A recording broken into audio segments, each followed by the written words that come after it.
Welcome to the Great Detectives of Old Time Radio from Boise, Idaho. This is your host, Adam Graham. In a moment, we're going to bring you our latest Twice Told Tale episode. But first, I do want to encourage you, if you're enjoying the podcast, please follow us using your favorite podcast software. And our listener support and appreciation campaign continues. This is actually our second special, and you can join our Patreon supporters for as little as $2 per month at patreon.greatdetectives.net. And I want to welcome our latest Patreon supporter. Thank you to Tammy supporting the podcast at the Shamus level of $4 or more per month. Thanks so much for your support. Now, this special is going to be one of our Twice Told Tale episodes. Now, for those of you who haven't listened to these in the past, what we do is we will play two episodes, both written by the same writer, but recycled from one series to another. And this sort of recycling of scripts, we refer to it from time to time, but it was a fairly common practice by many writers who took advantage of the fact that their programs aired only once. So it wasn't that hard to wait a few months or a year or so and essentially take the same script, make a few changes, and you have another program from the same basic story. Today, we are going to feature a story that was done on two very different series. First of all, there was The Silent Men, a series starring Douglas Fairbanks Jr., where each week he would play a different protagonist who represented one of the obscure federal agencies whose vital work often went unnoticed and little known by their fellow Americans. And then we have Night Beat, which was a series starring Frank Lovejoy as a reporter who walks around in the evening searching for stories for his newspaper column called Night Beat. And this series features many human mysteries. So now, from February 3rd, 1952, is the episode of The Silent Men, The Big Kill.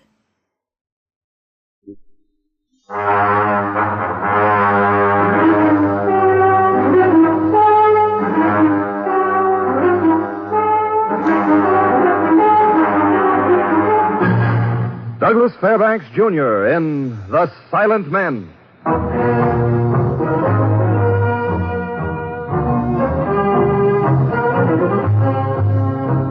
The National Broadcasting Company proudly presents Douglas Fairbanks' production of The Silent Men. Transcribed stories of the undercover operation of the special agents of every branch of our federal government and their relentless fight against crime. Now here is Douglas Fairbanks. Many people assume that the special agents of our federal government are concerned only with foreign intrigue, espionage, or international problems. But this is not the case. For every citizen of this country, regardless of age or nationality, is under the constant protection and surveillance of the silent men. And the same skill and persistence that is used in guarding the security of our nation is also used in dealing with some of the trials and disturbances of Mr. and Mrs. Average American. This is such a story. A case involving simply people. In it, I play the part of Special Agent Alec Brown, from whose departmental chief in Washington I obtained the facts. The file case entitled The Big Kill, in which only the names and places are fictional.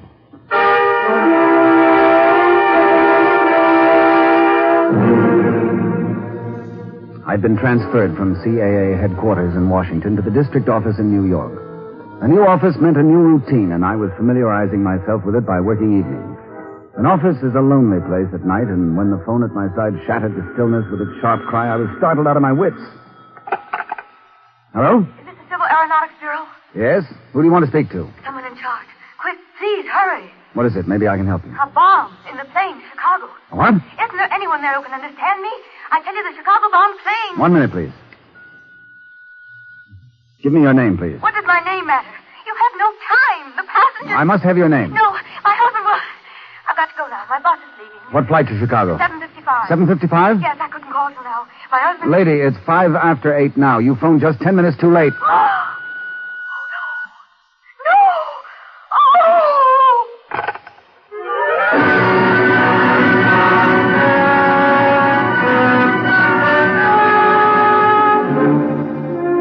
In my line of work, I get a lot of crank telephone calls, but I couldn't take chances on this one. I called the control tower at the airport immediately. Control tower? Brown at CAA. You have 7:55 flight to Chicago? Yes, sir, but... Contact the pilot immediately. Have him make an emergency landing at once. Unload the passengers and let no one in or near the plane till I get there. I'll stand by. I've been trying to tell you, sir. The Chicago plane hasn't taken off. Oh. Fog settled suddenly on the airfield, and we're waiting till it lifts. Where is she now? The far end of the strip. Well, leave her there. Warn all personnel to keep clear. I'll be there as soon as I can. But what is it? Well, I don't understand. Do as I tell you.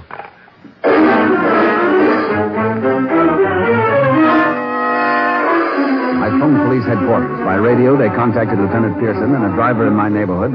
And in less than 5 minutes, I was in the back seat of a car racing to the airport. What time you got, Lieutenant? 8:20. Step on it, driver. He's doing 80 now. There's the lights of the field. If there's anything I can't stand, it's bombs. Even thinking about them gives me the goose flesh. And me off duty 20 minutes ago. There she is. You can stop here. You stay here, Lieutenant. I'll call you if everything's okay. That makes me plenty happy. I don't mind.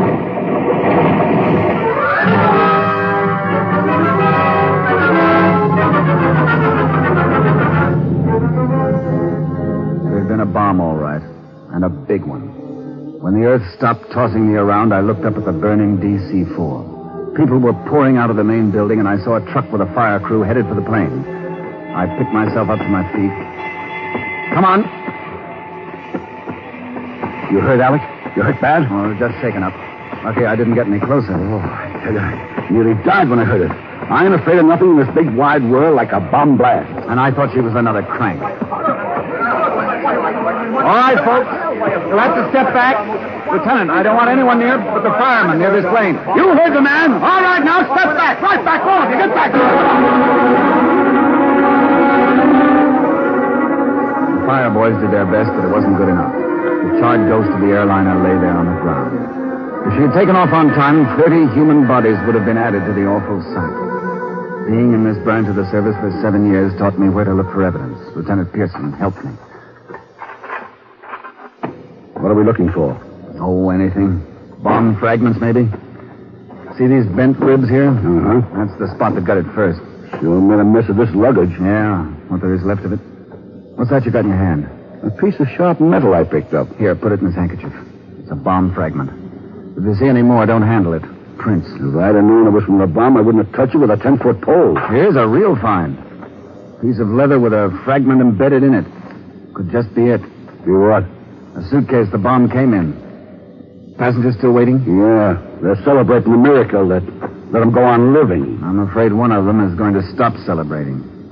Let's go. I want to have a talk with them. You think the bomb was in one of the passenger suitcases? I'm sure now. But it don't make sense. Why would a guy put a bomb in his own luggage if he knew it was going to blow him the kingdom come? I don't know. Maybe insurance. Just ship his luggage, and when the plane goes, he's registered as dead. Stranger things have happened. Never thought of that angle. Who's in charge of this investigation? Both of us. Why? My name is Stephen Bradley. So? I want to go back to my hotel. I'm badly shaken up. You have no right to hold us here. I have a lot of right to find out who tried to murder 30 people. Then it was murder. I knew it. You have a copy of the passenger list, Lieutenant? Yeah, have one. All right, folks. We'll call you up one by one. See if you can identify this piece of yellow pigskin leather. If you think it was your luggage, please say so. We'll begin with you, Mr. Bradley. Bradley. Stephen Bradley. Okay. Is this your luggage? Look anything like it? No, that wasn't mine. All right. Next one, please. Come on, folks. We ain't got all night. Get moving. Come on.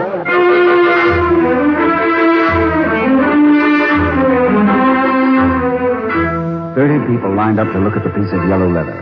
Not one of them claimed it. The lieutenant checked their addresses and gave them the routine spiel about being available for questioning and then let them go home. Well, that's that. Guess there ain't much more we can do tonight. My time says 9:10. That's right. Less than an hour ago, 30 people would have died. Up there somewhere. It's knocked me for a loop. Why don't you phone your report in and take off? No. What about you? Oh, I have a little more routine checking to do in the baggage department. If anything turns up, I can call you.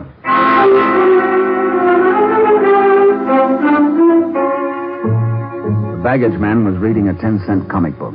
He put it down reluctantly as I approached. What can I do for you? You handle all the luggage? 6 to 1 o'clock. Why? Would you remember if you handled a piece of luggage made out of yellow pigskin? Hey, you must be the fella looking into that bombing. You know, I got my own ideas how it happened. It's them commies. We'll get to the international situation in a while. Right now, see if you can remember handling a yellow bag. Handle maybe 400 or 500 bags a night, not being paid enough for that. Now I got to start memorizing things. This coarse grain on the leather makes me think it was a Gladstone. By golly, now you come to say it. Hey, I do remember seeing one. Yeah, a yellow one. Yep. Right here on this rack tonight. And what's more, I know how it got there. A messenger brought it. You sure? I'm positive. Oh, wait, now, I'll find you the slip. Yeah, here it is. Minerva Messenger. Let's see that. Hey! Delivered to airport terminal, 1 pigskin Gladstone bag. Look here. Delivered to baggage room for Stephen Bradley, flight 36. Stephen Bradley. Bradley? Yeah, that's the guy. You better go get him, mister.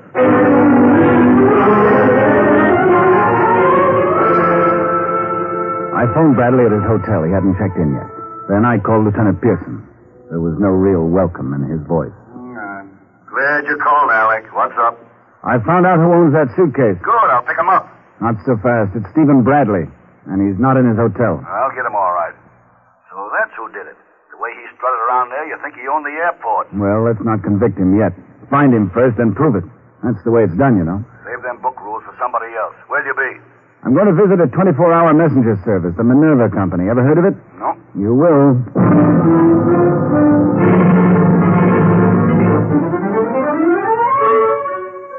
3 or 4 souped-up motorcycles rested on the wall of the Minerva messenger service, and inside the enthusiasts who drive them were playing cards. There goes that card game. What's it, mister? I'm looking for a messenger who delivered a yellow pigskin suitcase to the airport early this evening. Know anything about it? Nothing much except I'm a guy who took it. Yellow pigskin Gladstone bag. Billed to Stephen Bradley? I'm pretty sure that was the name, yeah. Where'd you pick it up?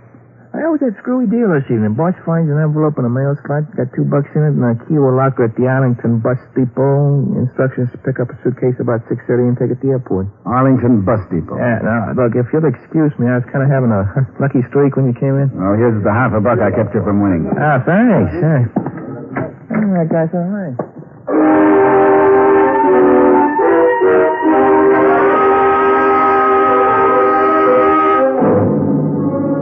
The fact that Bradley hadn't brought the suitcase to the airport himself led to some interesting speculation. And I'd learned long ago in this business that the obvious is something you've got to regard with suspicion. It was about 9:45 when I got to the bus depot. The usual weary-looking travelers sat around nodding their heads. The lady who'd started this evening off for me had phoned from here. There was no doubt of that, especially after I learned that the yellow bag had been picked up at the same depot. Near a row of unboothed telephones, there was a magazine and candy stand. I waited till the girl behind the counter got rid of some of her customers. Yes, sir. Something to you? Any other payphones than these over here? No. And you make change for most of them, do you? Yeah, it drives me nuts. I got to lose sales to make change, and I work on commission. Wouldn't that kill you? Person on your job gets to be pretty observant, don't you? You're telling me. Say, my boss don't like me talking to fellows during working hours. Well, maybe he'll forgive you in this case.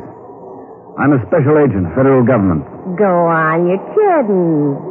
You sure don't look like one. No square-cut jaws, steely gray eyes.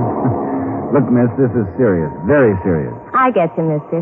A little after 8 o'clock tonight, a girl phoned me from this bus depot. She'd been crying. I thought maybe you'd noticed her. I don't know. I'm trying to think. Know what she looked like? No. I'd say she was between 30 and 35. Kind of a sexy voice. She said she'd had to hang up. Her bus was leaving. That would have been about 5 minutes past 8. That's a Jersey special. And I think I got the girl for you. Go on. Well, she came in about 7:30. I noticed how nervous she was. And then she came up to me and asked if anyone had left a message with me for Mrs. Cullen.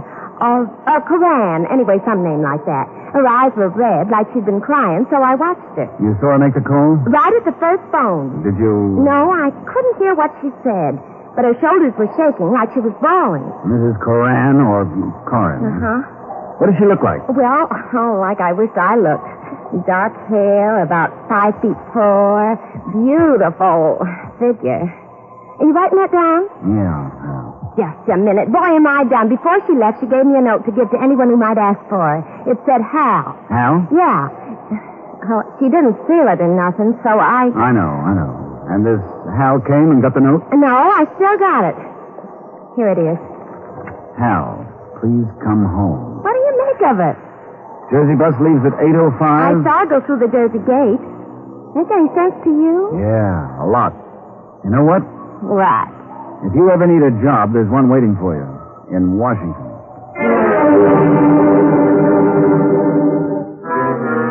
The girl had left the trail easy enough for a tenderfoot Boy Scout to follow. The phone book told me there was a Hal Coran living on 96th Street in Jersey City. Caution should have warned me that it was a little too pat, too easy. The way things looked at this point, I'd have a case for or against Bradley by morning. In less than 2.5 hours after the woman had called to tell me about the bomb, I was standing in front of the door to her apartment. At first, I thought there was no one home. Then I heard some movement behind the door. Is that you, Hal? No. Please open the door. Who is it? The man you called on the phone early this evening. Well, I don't know you. What? I'd know you, Mrs. Coran. Your voice. It's very distinctive. I've heard it only once before, but I'd know it 10 years from now. You heard my voice. I think you're mistaken. You spoke to me on the telephone at my office this evening. Me? I think you better go. Mrs. Coran, you phoned me this evening from the Arlington bus depot to warn me that a bomb would explode in a Chicago-bound plane. Oh, no, I didn't. I made a recording of the conversation. As I said, Mrs. Coran, you have a very distinctive voice. What? You're mistaken. I see. You didn't leave the apartment? No. I have a note here for your husband, Hal. Oh. That is your husband's name? Yes. You gave it to a girl in the bus depot. Is this your writing? Maybe you can see now how useless it is to... Yes. Yes, I gave it to her. And you phoned me at the Civil Aeronautics Authority? Oh, I tried to stop it. I begged Hal not to do it. But he was like a crazy man. Better give me a description of him. We've got to pick him up. It's no use. You won't find him. Why not? He said he was going to take his own life.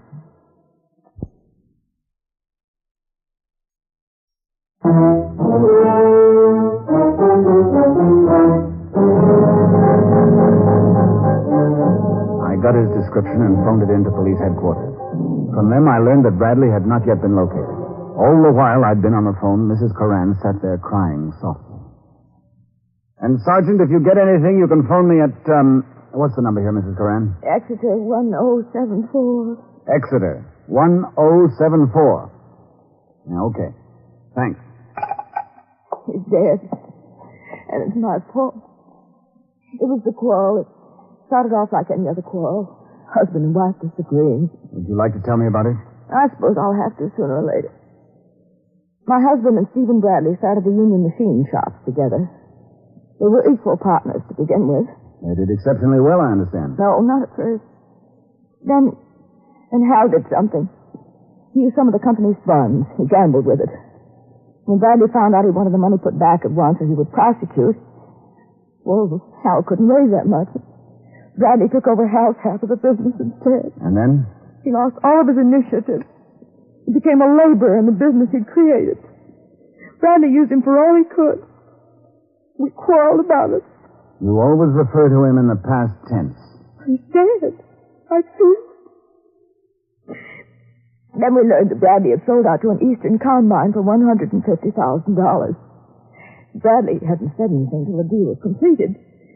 And that night, Hal came home from work. I'd never seen him look that old.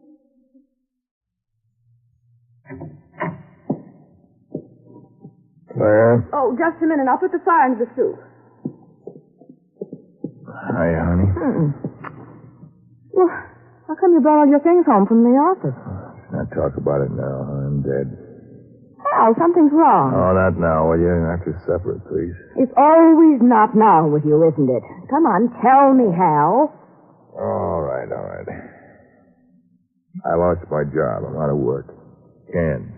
Lost your job? Yeah, I'll get another one. Well, why did Bradley fire you? Wasn't Bradley. New people took over this morning. Hal, what new people? Why is it you never start at the beginning? What new people? Bradley sold the business. They didn't want me, so I'm through. But that business is half yours. You helped build it up. Oh, look, we've been through this before. How can you let things like this happen to you without a fight? What kind of a man are you? What was I supposed to do? Hit Bradley over the head? Oh, no, that takes nerve. Dirty, rotten double D. And he didn't say anything to you? Well, came up to me after it was all over and said goodbye. He's going to the coast to live. On tomorrow night. And you just stood there and said, good luck, Steve. Oh, Hal, this is the last straw. I can't go on living with a man who won't fight back, a spineless, incompetent... Enough of that. What am I supposed to do? Kill him? Yeah.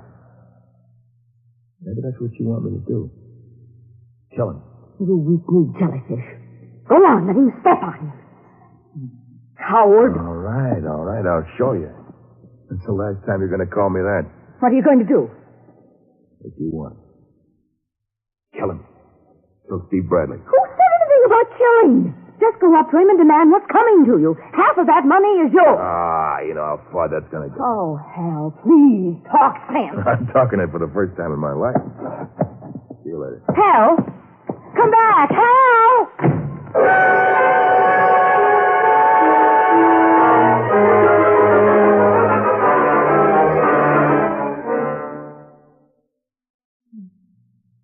Brought it home early this morning. The bomb?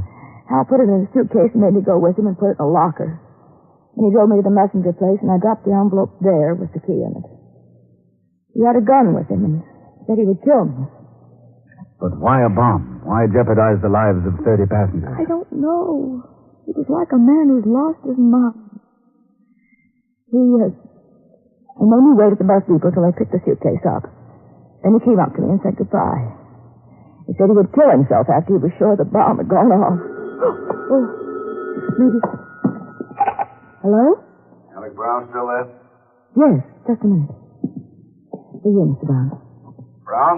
Yeah. Find Bradley or Coran? No. I thought maybe you'd need me up there. No, I don't think so. Concentrate on Coran. He's got a gun, and when he finds out Bradley wasn't killed, he'll go after him. He's the man we want now. All right. We'll keep at it. Bradley wasn't killed. But the bomb. Plane was grounded on account of fog. None of the passengers were aboard. Fog? Then nobody was killed. Oh. What is it? That fog saved the I lives of... know. But how? He killed himself for nothing. Oh, poor Hal. Even this one final gesture couldn't come off right for him. I'm not so sure he's dead, Mrs. Coran. He may have been at the airport when the bomb went off. He may be looking for Bradley now. With the gun. No, he's dead, I tell you. I tell you, he killed himself.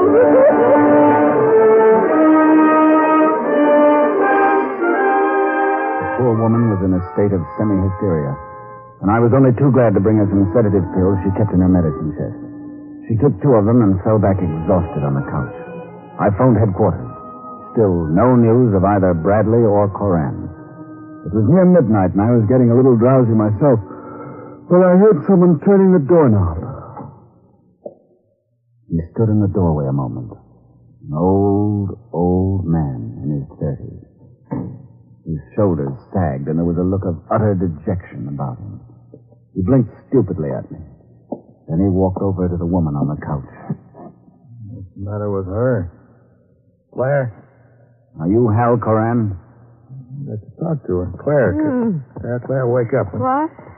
What do you want? Me, Hal. Open your eyes. Hal, you didn't... I couldn't do it. I couldn't go through with it.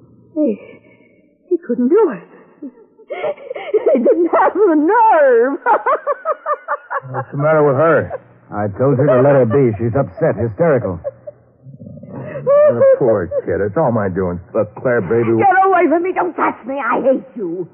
You've never done anything right, have you? Never. I'm arresting you, Mr. Coran. Me? What for? That's pretty obvious, isn't it? What are you talking about? He doesn't know. Do you? About the bomb. The bomb you put in Bradley's suitcase. Oh, that's what I've been trying to tell her. I couldn't go through with it. I was thinking about all those people, the women and kids. And... It's no fault of yours that they're alive at this moment. If the plane hadn't been held up on account of fog... I don't know what you're talking about. I just couldn't go through with it. I understand I was going to, but like Claire says, I got no guts. I'll have to take you in. You're under arrest. Are you a cop? Yep. Then listen to me. Look, this is the way it was. I took the suitcase to the depot. I left it in the locker. I came back later, and I took the bomb out. Now, look, I'm telling you the truth. Hell, lying won't do you any good. Haven't you even got the strength to admit what you've done? Look, I brought it home. See, I disconnected the fuse. I put it in this drawer right over here. Come on, I'll show you. It's right in here. Well. No, I was here. I put it here myself. Oh, it's funny. Honest, it's funny. The mess he makes of things. I'm going to phone the police to come for you, Mr. Coran. Put the phone down. Give me that gun. I mean it. I took the bomb out of the suitcase and somebody put it back there. All right, Hal.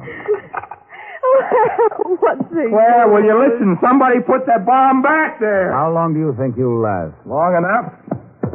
Don't you try to follow me. I phoned the police and asked them to stake out the neighborhood. Then I went out after him. I figured he'd be hiding someplace close by.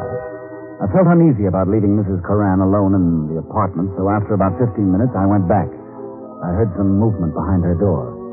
I was sure Coran had come back, and I wanted to get in quietly so I could get him from behind. Someone was standing close to Mrs. Coran, but it wasn't her husband. It was Bradley. Stephen Bradley. Bradley? That's the federal man who's looking for Hal. Oh. Find him yet? No. Where have you been, Bradley? Police have been looking for you. You knew it was Hal who put that bomb in his suitcase. Didn't you, Steve? Yes, I wanted to square it my own way. He's gone out of his mind. They've got to find him. I've got no pity for him. No feeling. Any man who could do a thing like that. Well, I tried to stop it. I tried to... Try, all right. Hal, what are you doing? Locking the door.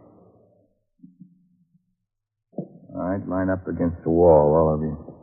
Give me that gun, Coran. Jet, you get back too, I'll shoot you in a minute. You step back with the others here. You're fooling with the federal government. Oh, my gun don't know the difference. Ready? Oh, gun, Mr. Federal. How about you, Bradley? Huh? Oh, yeah, Bradley's got one. Come on, give it to me. Thank you. Oh, Hal, darling, now put it down. What's on your mind, Coran? Look, maybe we can talk this whole thing over, huh? You're making things worse for yourself, Coran. Hal, honey, I love you, Hal. Came to me all of a sudden, a lot of little things that meant nothing till I started putting them together. Today I got the total. Added up. You see, Mr. Government? I did take their bomb out, but somebody put it back. He's Like I said. lying. He never came back to the house all day. I asked myself who put it back, and the answer was so simple. You laugh. Claire. You put it back. We can have this whole thing out in the proper place, Coran. Right now, I'd suggest... Stay there, please. Anybody tries to stop me now gets killed, believe me. Why bring Claire into this, Hal? Why don't you be man enough Just what I asked myself. Why would Claire? There's nobody going to stop him. Hal, what are you doing to me? And it hit me. See, Claire had been working me up on Bradley, not because he was running out on me, but on her. He's crazy, officer. Started remembering crazy little things, like little trips Bradley had sent me on that didn't make sense, things like that. Then, when I told her Bradley was leaving tonight, she went wild. See? The police will be here soon. It'll go better for you if I tell them you submitted of your own free will. Because Bradley was running out on her. She was the one who wanted him dead. And when I took the bomb out, she put it back, but I didn't know it. See, I just knew that I had no reason to go on living, so I said goodbye to her, and I told her I'd kill myself. Oh, Steve, don't believe it. See the way they added up to me, government? If you can prove that in court, Hal, you'll be in good shape. Give me that gun. No. I can't wait for the court to settle my account. Just got the total tonight. I got to pay off. Steve, he's going to kill you. Crime. Look, you're not yourself. But what do you want? Money? I'll give you lots of money. Hal, Lots of... Hal, Bradley will make it right with you. He will. Tonight I got the picture. See, Bradley, Claire, and Hal. Claire, Bradley, Hal. Hal always laughs. That's not true. So I figured there's no use running through the streets when I left here. I knew they'd find me. I got to the fire escape on the next building and... Open up in there. Know which room I could see from that fire escape, Claire? This one right here. Hal! Yeah. You saw. Oh, honest, Hal, it didn't mean anything. You in there? Yes, but he's got his corner. Don't take any chances. Shut up there. Bradley, come in. I saw you rush up to him. I saw that look on your face, the same look I used to see when we were first married. Alex, you okay? Wait! You'd taken it away from me and you'd given it to Bradley. See? I made it a clean sweep for him. My business, my job, my wife. Hal, I'll make it right. Just give me a chance. Ah, you don't owe me anything. It's Claire. If she's taken from me, there's only one way to square it. Me? Oh, Hal. You're going to kill me. Yeah. You love me, Hal. Don't you? Yeah. I love you. Goodbye, Claire. Oh. Coran! Claire!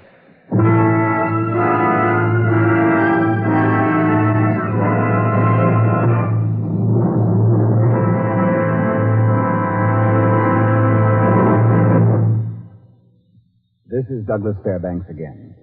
This closes another chapter in the distinguished chronicle of our silent men, the special agents of all branches of our federal government, who daily risked their lives to protect the lives of all of us.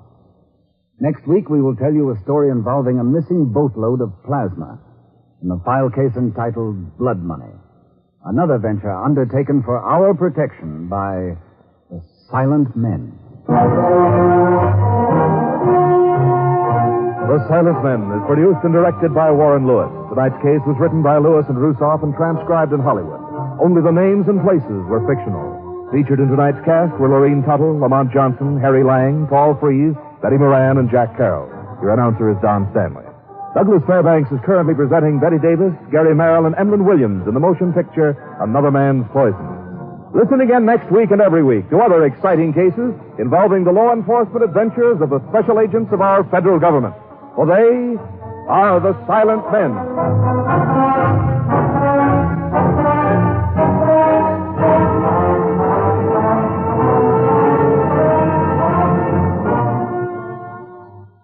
Now it's adventure with the Texas Rangers and Joel McRae on NBC. Welcome back. Well, an interesting case and a story that really does begin with a bang. The more melodramatic moments are a bit out of place on The Silent Men.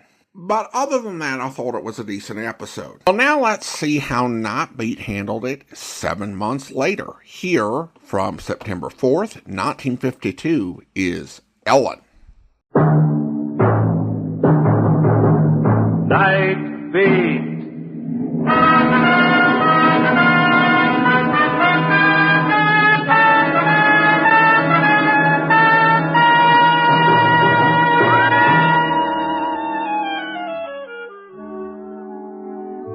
Hi, this is Randy Stone. I cover the night beat for the Chicago Star. In a newspaper office, the night seems especially reserved for all sorts of screwy crank calls.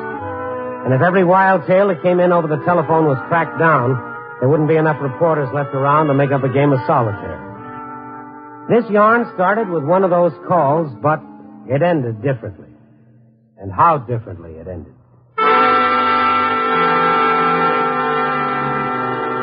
It was 8 o'clock in the evening. A heavy rain was falling, and I found an excuse to sit it out by polishing my next day's monumental trivia for the column. I was looking for the capital A on my typewriter when the phone rang. Stone talking. Mr. Stone, please listen. I'm listening. A bomb in the plane to Denver.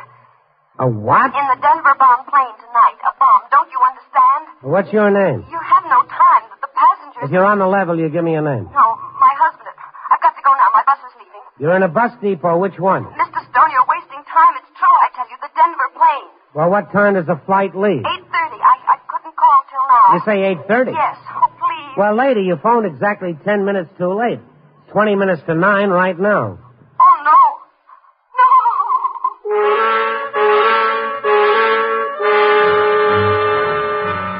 I repeat, some nights are good for a dozen crank calls, but I couldn't take chances with this one. I called the control tower at the airport. Hello? This is Randy Stone, Chicago Star. Yes, Mr. Stone. You had an 8:30 flight to Denver? Yes, sir, but then... Oh, well, you better contact that pilot immediately and tell him to make an emergency landing wherever he is. Have him load the passengers and let no one near the plane till the police get there. Yeah, but the Denver plane hasn't taken off. Fog came in suddenly, and the flight has been grounded till it lifts. Where is she now? Far into the strip. Oh, good. Well, keep her there and warn all personnel to keep clear, and I'll be out there as soon as I can. Well, listen, Stone... No, you do as I say.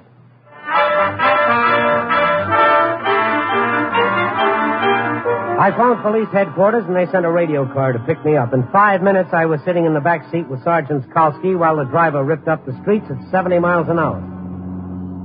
If there's anything I can't stand, Randy, it's bombs. What time you got, Sergeant? 8:55. And me off duty 20 minutes ago. I was getting a ride home when the call came through. Oh, there she is. You can stop here. Okay. Come on. I don't mind telling you, Randy, I'm scared. Yeah, me too. I hope that call was a phony.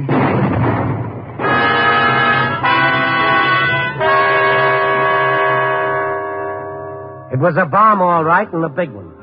The explosion threw me to the ground. When the earth stopped tossing me around, I looked at the burning DC-4, and people were pouring towards her out of the main building. I saw a jeep with a fire crew race for the plane, and I fought my way back to my feet. You hurt, Randy? I'm shaken up, that's all. We better get over there, Kalski. Yeah. All right, folks. Step back. Now, let's clear the field now. Back inside the waiting room, all of you. The fire boys already have it licked. Yeah. It looks like a ghost lying there. Well, what do we do now, Sergeant? Poke around a bit. It's safe now. I have to make a report on this. CAB boys will take over in the morning, but I got to make a report anyways. Well, exactly what are you looking for? Bomb fragments, maybe? Maybe a hunk of the container the bomb was in. Who knows? Oh, this is some mess. What's this? Let's see. Could be a bomb fragment. If you see any more, don't handle them. Prints. You mean prints that stay on after an explosion like that? Yeah. Crazy, ain't it? Step aside for a minute. What? Another fragment, just like the other. And this one is embedded in a piece of leather. Yellow pigskin leather. Figure the bomb was in this bag? Maybe. Maybe not, but it's something to go on. Now, let's go talk to the passengers. Why would a passenger put a bomb in his own luggage if he knew he was going to be blown to kingdom come? Nice guy, whoever did it. All right, folks. All right, settle down. We've got a little talking to do. Everybody here, there was to be a passenger in Flight 63? Officer, my name is Stephen Bradley. So? We're badly shaken up. Some of us need medical care. You have no right to hold us here. Only the right to find out who tried to murder 40 people. All right, Randy, I'll handle this. Well, then it was murder. I knew it. Now, take it easy, folks, and you'll all be out of here in a few minutes. I said quiet, everyone. Now, we'll call you up one by one. All you have to do is tell us if this piece of yellow leather pigskin was part of your luggage. There's enough of it here to identify. Okay, Bradley, you're in a hurry. We'll start with you.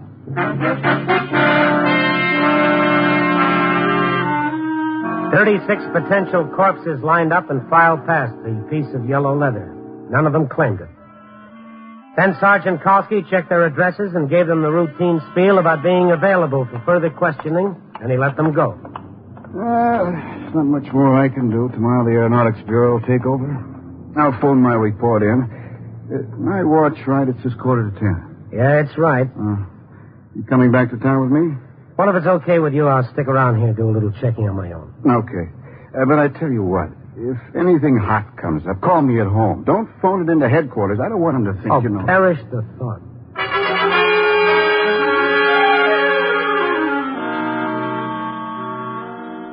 Kalski gave me his home phone number and left. A little prodding, and the baggage man remembered seeing the yellow pigskin suitcase. And then came the first big break.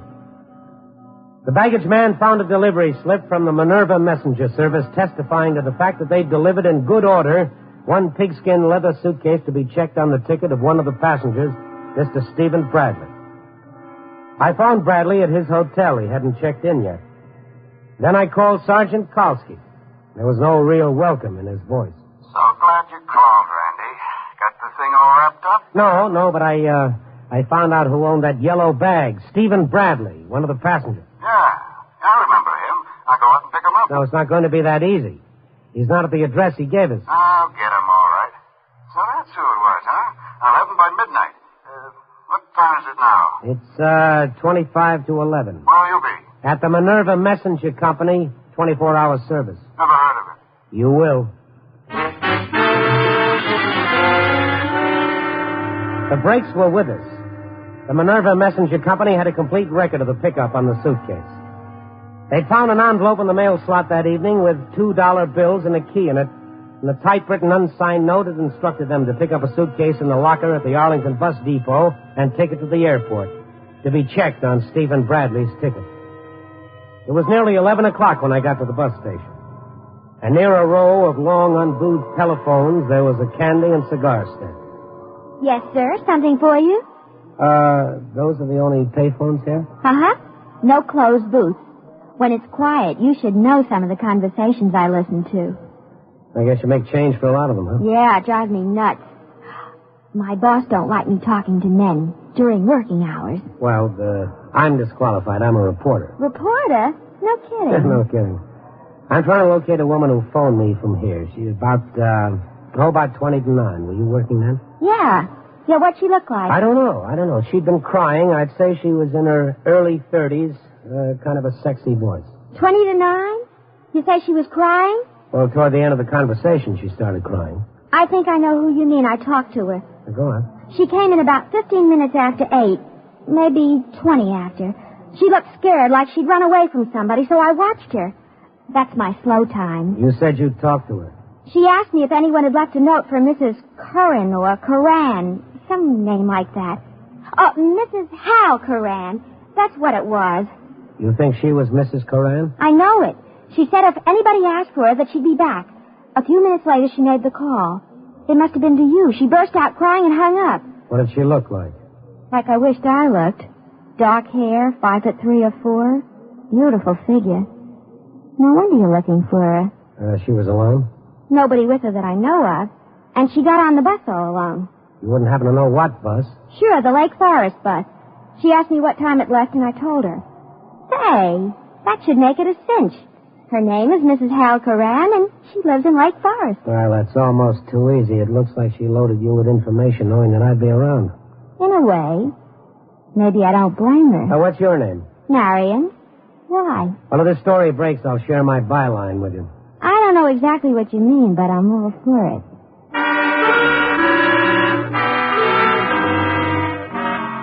I was looking for a Mrs. Hal Curran.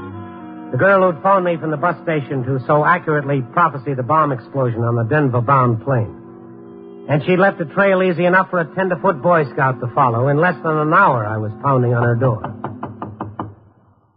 That you, Hal? Open the door, please. Who is it? Let me in. What do you want? I want to talk to you. What do you want? I'm Randy Stone, Mrs. Curran. I don't know you. Please, get out of here. You called me earlier this evening at the Chicago Star, remember? Oh, you're mistaken. Mrs. Curran, you warned me that a bomb would explode in the Denver-bound plane. Well, it did. What plane? I don't know what you're talking about. Well, let's face it, you're not very good at this sort of thing, Mrs. Curran. You gave yourself away half a dozen times. First, you made your phone call from a bus depot. I found out which one it was by tracing the baggage back to the Arlington. That's where you called from. You're crazy. I wasn't out of the apartment all day. Then you walked up to a bright young girl at the candy counter and asked her if there was any messages for a Mrs. Hal Curran. I talked to that girl. She described you to a T. Want some more? You have no right to talk to me like this. I'm just trying to refresh your memory. You took the Lake Forest bus, correct? No. You could have made it easier if you wanted me to find you, and I think you did. Oh, I never thought of it. Stupid. You wanted me to stop that plane and get to the person responsible, didn't you? I tried to stop him. I begged Hal not to do it, but he was like a crazy man. Your husband? He engineered this little thing? Poor Hal. Poor mixed-up Hal. Well, give me a description of him. We got to have him picked up. No, it's too late, I tell you. He said he was going to take his own life after the bomb went off.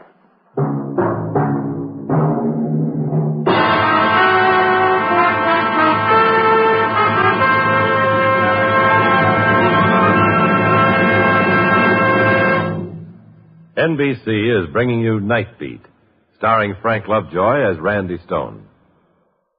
This month of September, many thousands of children will be going back to school. 4 times daily, these children will be walking to and from school. You are urged to be careful, to be watchful, to be safe. In 1 year's time, 61,000 children were killed or injured by motor vehicles. Watch for children darting out from that blind spot between parked cars. Watch for them as they get on and off school buses. Watch for children playing on the sidewalks and crossing the streets going to and from school. Remember this: a child may dare, so drive with care.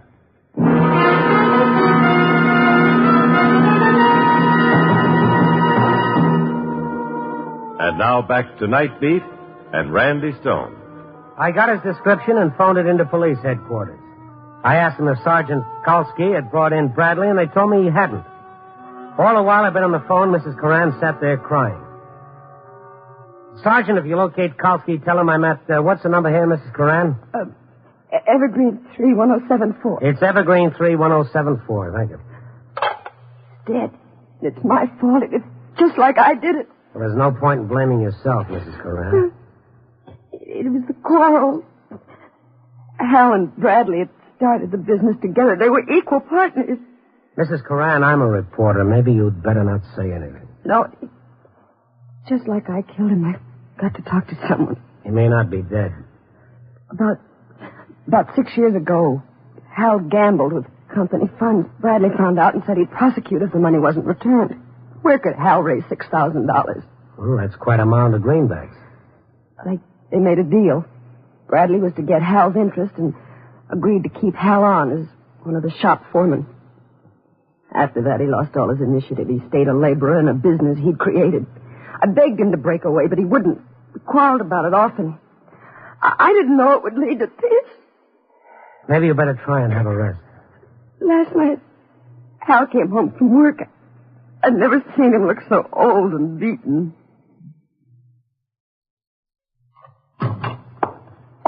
Ellen? Just a minute. Hiya, honey. Hi. How come you brought all your things home from the office? Well, let's not talk about it now. I'm dead. Hal, something's wrong. Not now. After supper, please. Oh, it's always not now with you, isn't it? Tell me, Hal. All right. I lost my job. Out of work, canned. Lost your job? Hal. I'll get another one. Bradley fired you? Why? It wasn't Bradley. It was new people. What new people? Why is it you never start from the beginning? What new people? Bradley sold them the business. They didn't want me, so I'm through. Bradley sold out? That business is half yours, Hal. We've been over that before. Oh, without a fight, you let him sell out without opening your mouth. What kind of a man are you? What was I supposed to do? Hit him over the head? No, that takes nerve. He's a dirty, rotten. And he didn't say anything to you till it was all over, huh? No. He came up this morning and said goodbye. He's going to the coast to live tomorrow night. To the coast to... With your money. And you just stood there and said, good luck, Bradley. Oh, Hal, this is the last straw. I can't go on living with a man who won't fight back. Spineless, incompetent. Oh, that's enough of that. Shall I kill him? Is that what you want? You kill. You coward. I'm no coward, Ellen. And I'll prove it to you. I'm going out now. Hal, come back. What are you going to do? What do you want?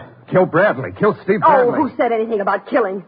Just go up to him and demand what's coming to you. That's not what you really want, is it, Ellen? Oh, try talking sense, Hal. I'm talking it for the first time in my life. Hal, come back, Hal.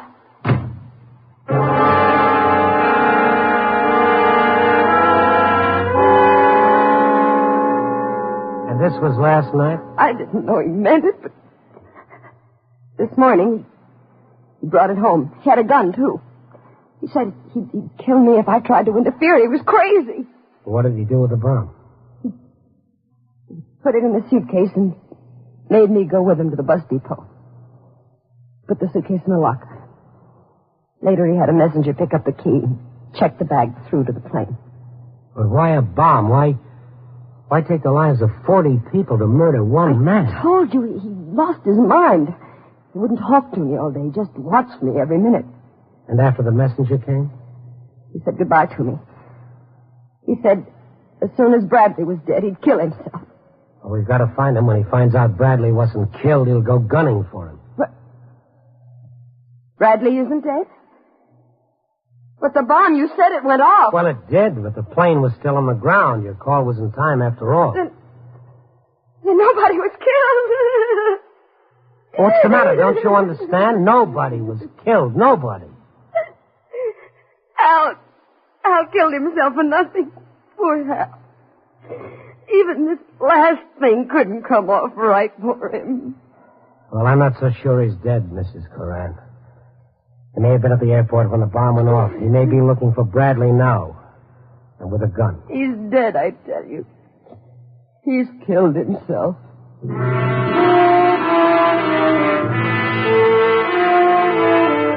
The outburst tapered down and Mrs. Coran fell back exhausted on the couch. I called the police again, still no news. Neither Bradley nor Coran had been located. Mrs. Coran had fallen asleep and I sat opposite her and waited. I heard someone opening the door and I turned around. He stood there in the doorway. An old man in his early 30s. His shoulders sagged and there was a look of utter dejection about him. And he blinked stupidly at me and then he walked slowly over to the woman on the couch. What's the matter with her? Ellen. No, let her alone. Let her alone. She's exhausted. You're Hal Coran. I got to talk to her. Ellen. Wake up. What do you want? It's me. Hal. Hal, you didn't... I couldn't do it. I couldn't go through with it. He couldn't do it. He couldn't do it. Ellen. What's the matter with you? She's hysterical. That's what's the matter with her. Poor kid. It's my doing. Ellen, baby. Get away from me. Don't touch me. I hate you. Ellen, listen. I'm arresting you, Mr. Coran. A citizen's arrest. Me? What for? Well, just to remind you, the bomb in Bradley's suitcase. If that plane hadn't been grounded and your wife hadn't called me... What are you talking about? I couldn't go through with it. Do you understand? I was going to, but like Ellen says, I got no guts. When it comes to a pinch, I got no guts. Oh, Hal, lying won't do you any good. Haven't you even got the strength to admit what you've done? I took it out of the locker and brought it home early this afternoon. What? You were out, Ellen. I disconnected the fuse and I put it in this drawer. That's the truth. Right in here. Come here, mister. I'll show you. Well? It was here. I put it here myself. Oh, it's funny. Honest, it's funny, the mess he makes of things. I'm phoning the police to come and get you, Coran. Put that phone down. Oh, give me that gun, Coran. I mean it. I put the bomb in that drawer. Somebody took it out. The gun, please. Hal, what's the use? Ellen, somebody took the bomb out of the drawer. Coran. Stay put, mister. I'm leaving. How long do you think you'll last? Long enough. And don't try to follow me.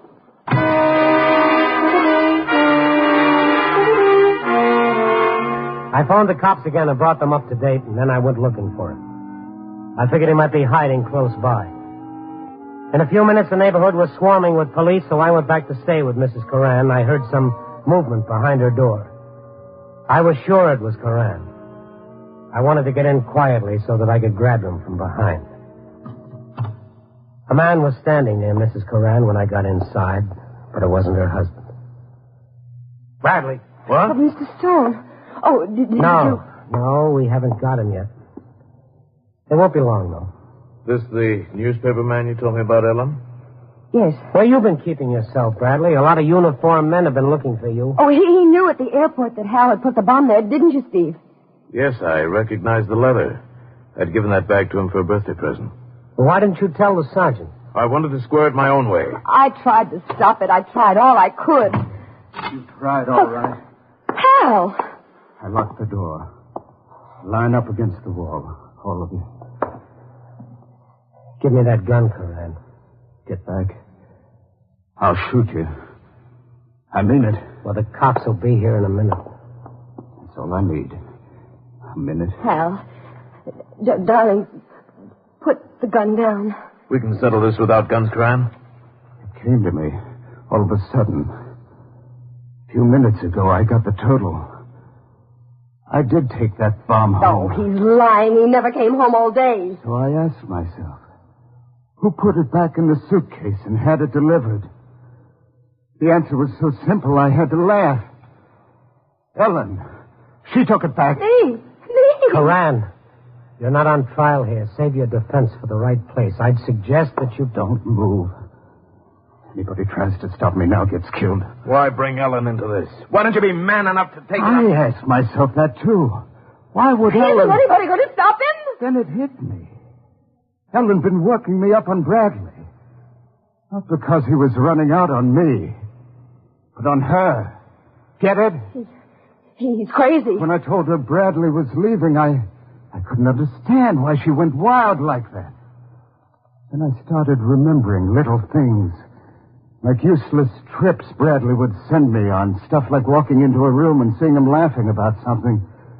You know, that special kind of laugh. Hal, you're being ridiculous. Poor Hal. When he showed he was going to run out on us, she wanted him dead. And she took the bomb out of the drawer, rigged it up again, and sent it to the airport. You see the way it added up? Lies. Every word of it's lies. You prove all that in court and you're in good shape, Hal. I can't wait for the court to straighten my accounts. I just got the total tonight, and I gotta pay it off.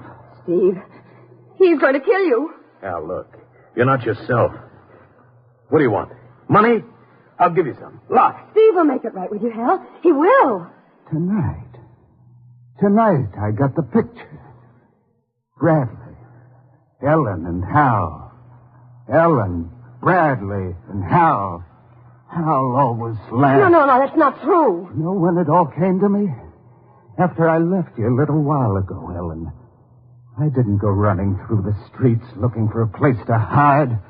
I went to the apartment house next door. I sat down on the fire escape. Open up in there. Keep quiet, all of you. Know what room I could see from the fire escape? This one, Ellen. I saw Bradley come in. Hal, you... Oh, Hal, honest.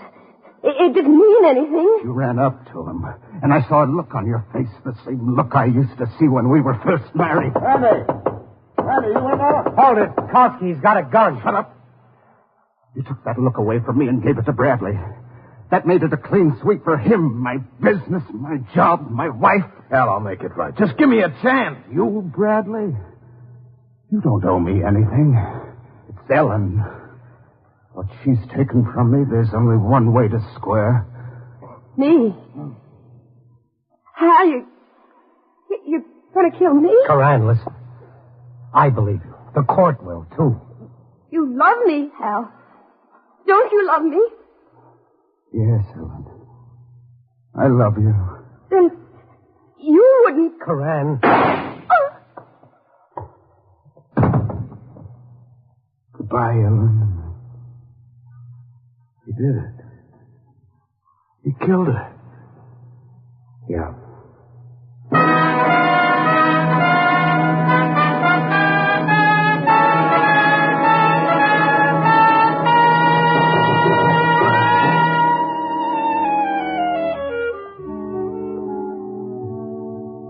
Yes, I was in the middle of that one. Now I've got to write it up for tomorrow morning's eye-opener.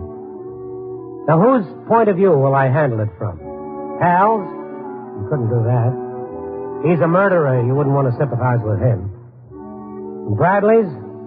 What's he done that a million other men haven't? And Ellen? That reminds me of the song, Please Don't Talk About Me When I'm Gone. Now we better leave Ellen out of this, too. How about a nice bit on the grain exhibit at the museum? Copy, boy.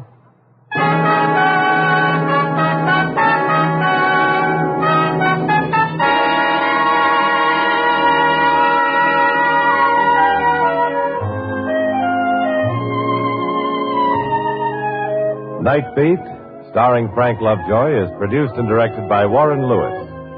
This transcribed story was a Lewis and Russoff script, with music by Robert Armbruster.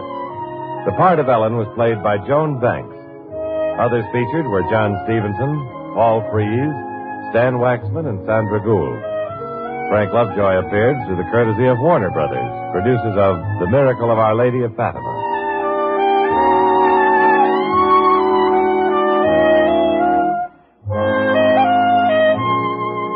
Listen next week at this time, and every week, as Randy Stone searches through the city for the strange stories waiting for him in the darkness.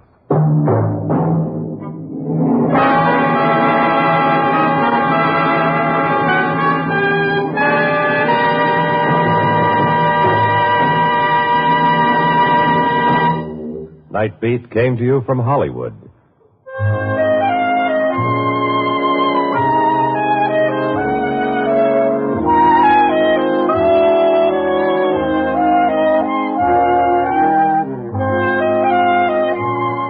Protect yourself, your savings, your very way of life by becoming an investor in America. Buy new, improved United States defense bonds regularly. Yes, buying defense bonds is the way you can directly contribute to America's security and your own. And it's so easy to save the defense bond way. Just join your payroll savings plan where you work, or if you're self-employed, sign up for the bond-a-month plan where you bank. This way, you automatically put aside as much money as you want to each month. Before you know it, you have a backlog for emergencies, savings for a trip, the down payment on that new home, as well as having helped Uncle Sam in the all-important job of defense. And defense bonds are now an even better investment than ever, with new improved interest rates and a quicker return on your money. So become an investor in America today. Buy more defense bonds more often, because they're now even better. Welcome back. I have to admit, when I heard this episode of Night Beat, I was taken aback a bit just because it seemed so different from the other episodes. It wasn't till later that I heard the Silent Men episode, which makes a lot more sense of it.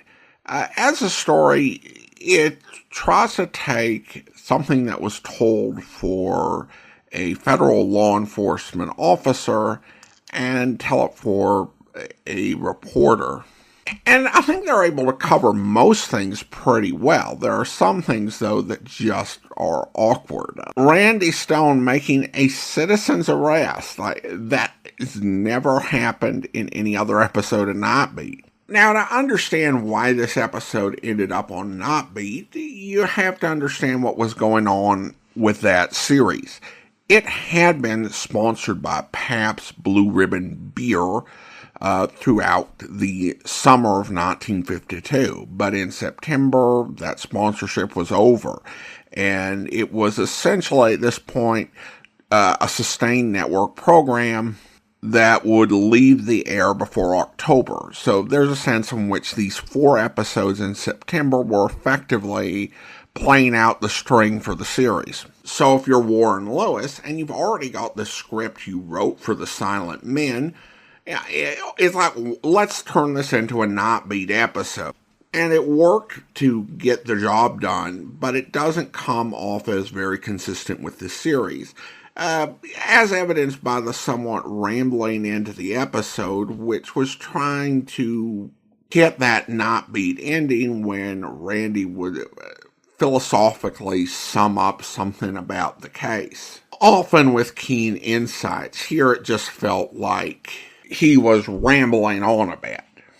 The one thing I will say for this episode is that the domestic plot works a lot better, even though that's still not typical for Night Beat, the way it played out. It was also interesting that we had another case where an actor, in this case Paul Frees, played essentially the identical character in both episodes. Now it's time to thank our Patreon supporter of the day, and I want to thank John, Patreon supporter since November of 2024, currently supporting the podcast at the Shamus level of $4 or more per month. Thanks so much for your support, John.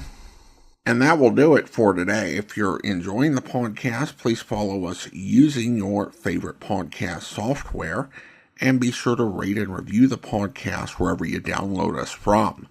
We'll be back next Sunday with our final listener support and appreciation campaign, but join us back here tomorrow for The Saint, where Sent for me, Commissioner? Yes. I'm still waiting for your report on that espionage business out at the airplane factory. Well, my men are doing their best, sir. And you better get some men who can do better. I promised the FBI months ago we'd crack this case. But, You're sir, laying down on the job, Fernack. I want action. I want it fast. Yes, sir. And another thing. Why haven't you rounded up this man Simon Templar, fellow they call the Saint? Well, you can't arrest a man without evidence, Commissioner. And get some. Everybody knows the man's a crook, one of the most notorious crooks in the country. Well, we've never been able to prove it, Commissioner. In a minute, you'll be telling me you've fallen for this stuff about him being the modern Robin Hood. Well, the things he does generally seem to turn out all right. He's even helped me a lot of times. Oh, Fernack, you must be getting soft in the head. What's the matter with you?